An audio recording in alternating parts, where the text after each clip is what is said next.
यदि राम शाकाहारी और दयालु है तो हिरण का शिकार क्यों किया? दोस्तों, कभी आपके मन में भी ये सवाल आया होगा। दोस्तों, रामायण के उस दृश्य को याद कीजिए जब माता सीता ने एक सुंदर सुनहरे हिरण को देखा और श्री राम उसके पीछे धनुष लेकर दौड़ पड़े।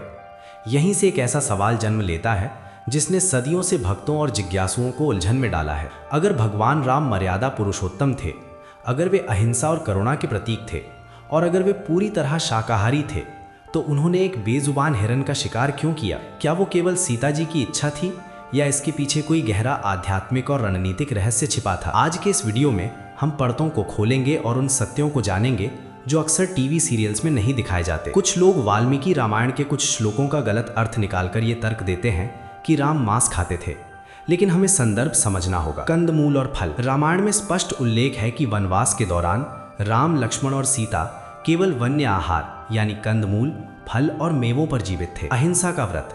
वनवास जाने से पहले राम ने राजसी सुख त्यागा था। ऋषि मुनियों के बीच रहते हुए वे तपस्वी के जीवन का पालन कर रहे थे जहां हिंसा वर्जित थी। शब्दों का खेल। संस्कृत में मृग शब्द का अर्थ केवल हिरण नहीं होता, बल्कि कई बार इसे जंगली जानवरों या केवल शिकार के लिए भी इस्तेमाल किया गया है। लेकिन राम ने कभी भोजन के लिए हत्या नहीं की। अगर वे मांस खाते तो शबरी के जूठे बेर खाने वाली कथा का महत्व ही खत्म हो जाता। वो कथा उनके शाकाहार और प्रेम की पराकाष्ठा है। अब आते हैं मुख्य मुद्दे पर। वो हिरण जिसे राम मारने गए थे वो कोई साधारण पशु नहीं था, वो मारीच था, एक मायावी राक्षस। रणनीति। रावण जानता था कि जब तक राम और लक्ष्मण साथ हैं सीता का हरण असंभव है, इसलिए उसने मारीच को एक प्रलोभन बनाकर भेजा। राम की अंतर्दृष्टि। क्या सर्वज्ञानी राम नहीं जानते थे कि सोने का हिरण संभव नहीं है? बिल्कुल जानते थे, लेकिन यहाँ राम एक लीला रच रहे थे। उन्हें पता था कि रावण की मृत्यु का समय आ चुका है और इस युद्ध की शुरुआत के लिए सीता का हरण एक माध्यम बनेगा। दुष्ट का संहार। मारीच कोई निर्दोष जानवर नहीं था, उसने पहले भी कई ऋषियों की हत्या की थी। राम उसे शिकार के रूप में नहीं बल्कि एक आतताई के वध के रूप में देख रहे थे। इस घटना के पीछे एक गहरा दार्शनिक संदेश भी है। स्वर्ण मृग यानी सोने का हिरण हमारी माया और तृष्णा का प्रतीक है। इच्छाओं का जाल। सीता जी जो भक्ति का प्रतीक है का मन सोने के हिरण यानी सांसारिक मोह पर आ गया। जैसे ही जीव परमात्मा यानी राम से दूर होकर माया के पीछे भागता है, रावण यानी अहंकार उसे हर ले जाता है। कर्म का सिद्धांत। श्री राम ने हिरण को मारकर यह संदेश दिया कि जो असंभव है यानी सोने का हिरण, उसके पीछे भागना विनाश का कारण बनता है। मर्यादा। राम ने समाज को दिखाया कि एक पति अपनी पत्नी की रक्षा और उसकी इच्छा के लिए किस हद तक जा सकता है, भले ही वो मार्ग कठिन हो। अंत में राम ने मारीच को बाण मारा तो वो मरा नहीं बल्कि उसे मोक्ष मिला।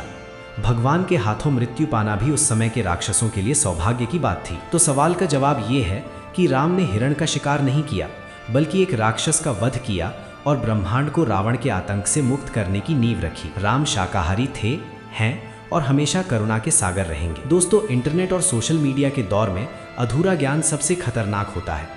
अक्सर लोग वाल्मीकि रामायण के अयोध्या कांड और अरण्य कांड के कुछ श्लोकों को उठाकर कहते हैं कि राम ने मांस खाने की बात कही है, लेकिन क्या हमने कभी उन श्लोकों की गहराई, व्याकरण और संदर्भ को समझने की कोशिश की? चलिए आज दूध का दूध और पानी का पानी करते हैं। सबसे बड़ी गलतफहमी मृग शब्द से शुरू होती है। आज हम मृग का मतलब केवल हिरण समझते हैं, लेकिन संस्कृत व्याकरण के अनुसार मृगयते इति मृगः अर्थात जो खोजा जाए या जो वन में विचरण करे। प्राचीन काल में मृग शब्द हर उस जंगली जानवर के लिए प्रयोग होता था जो वन में रहता है। यहाँ तक कि मृगराज सिंह को कहा जाता है जो हिरण नहीं है। जब राम कहते हैं कि वे मृग का शिकार करेंगे तो उसका अर्थ जंगली फल फूलों की खोज या दुष्ट पशुओं से सुरक्षा भी होता है। रामायण में एक शब्द आता है मेध्यम, मेध।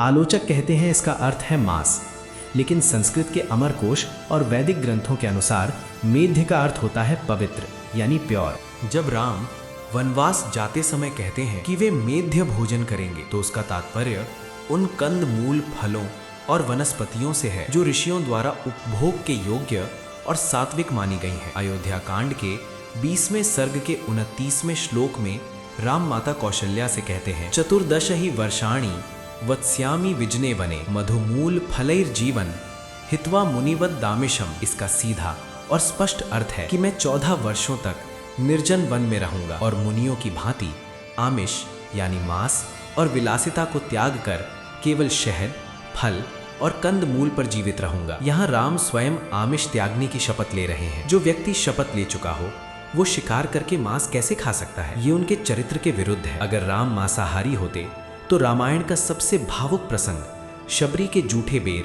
कभी लिखा ही नहीं जाता। शबरी एक भीलनी थी जो वन के फल इकट्ठा करती थी। राम ने बड़े चाव से उनके दिए हुए बेर खाए। ये इस बात का सबसे बड़ा प्रमाण है कि उनका आहार पूर्णतः वनस्पति आधारित यानी प्लांट बेस्ड था। यदि वे शिकार प्रेमी होते तो वे शबरी से मांस की मांग करते, लेकिन उन्होंने फलों को प्रधानता दी। राम, लक्ष्मण और सीता ने अपना अधिकांश समय ऋषियों के आश्रमों में बिताया। प्राचीन भारतीय ऋषि संस्कृति अहिंसा परमो धर्मः पर आधारित थी। भारद्वाज ऋषि या अगस्त्य मुनि के आश्रम में रहते हुए किसी भी प्रकार की हिंसा या मांस भक्षण की कल्पना करना भी अपराध जैसा है। राम वहां अतिथि थे और उन्होंने वही ग्रहण किया जो उन ऋषियों का सात्विक भोजन था। अब सवाल आता है कि फिर वे धनुष बाण लेकर क्यों चलते थे? धर्म रक्षण। एक क्षत्रिय का धर्म केवल खुद को पालना नहीं बल्कि शरणागत की रक्षा करना है। दंडकारण्य के ऋषि राक्षसों के आतंक से परेशान थे। राम का शिकार केवल उन राक्षसों और हिंसक जानवरों तक सीमित था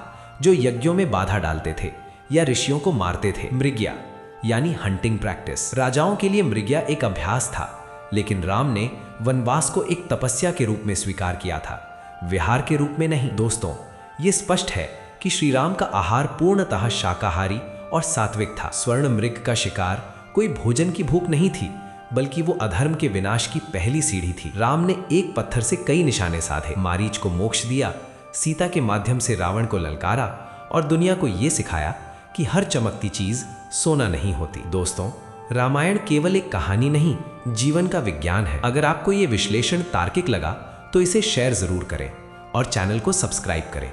धन्यवाद।